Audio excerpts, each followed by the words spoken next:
Destry Abbott here. We're out here in beautiful California with Dirt Bike Magazine, testing my Kx500 we built.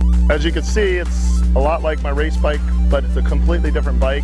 This one's updated with a lot of 2016 Kx450 parts as far as forks, suspension, motor, some different components. Obviously with the Kx500, one of the big things we've changed was the Kx450 2016 air forks, along with the front disc being a Flo disc. The braking's huge, so that was a big difference that I really liked and I needed. Another thing is the fast bars. GPR made the special triple clamp, so it's the same offset, but will fit the new 2016 Kx450 forks.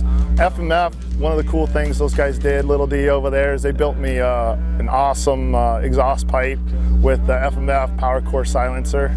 As you can see, one thing that's pretty sweet is the new IMS pegs. Things are really good. It's definitely, my feet aren't coming off, especially at 100 miles per hour, and that's important to make sure your feet are staying on the pegs.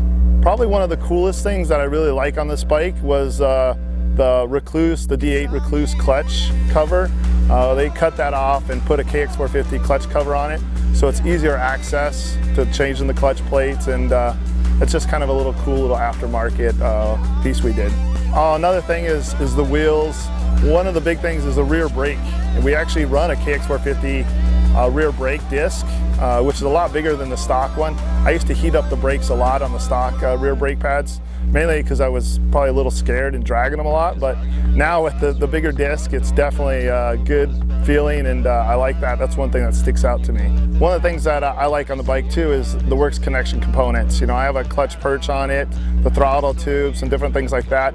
We extended the clutch arm by 4 to 5 millimeters at the bottom where it goes into the case to make it an easier pull, because I use one finger, and before with Kx500 it's too much there, so that made it easier clutch pull and a good feel for it too.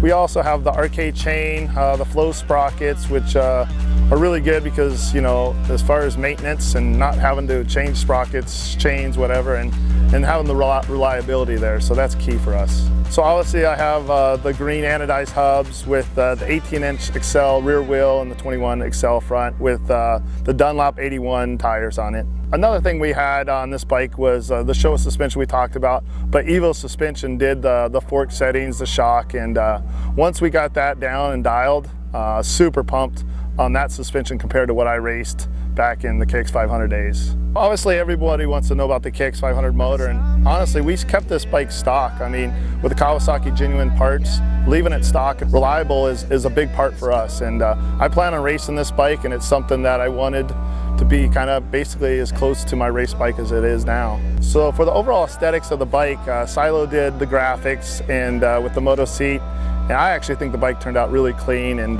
looks racy. Obviously, Derek Ball and I had a great time building this Kx500. It turned into be more of a project. At the same time, we kept thinking of cooler things to do, and that's basically how it evolved to what it is compared to my race bike I used to do. And yeah, it's been a great project. We're having fun with the dirt bike staff and roosting some dirt, that's for sure. Definitely want to give a big thanks out to everybody that was involved on helping me build this Kx500 bike, and everybody knows who they are, from nuts and bolts to clutch covers to wheels to, you know, exhaust. It was a lot of people that were involved, and I'm excited with the way it turned out and the way it runs.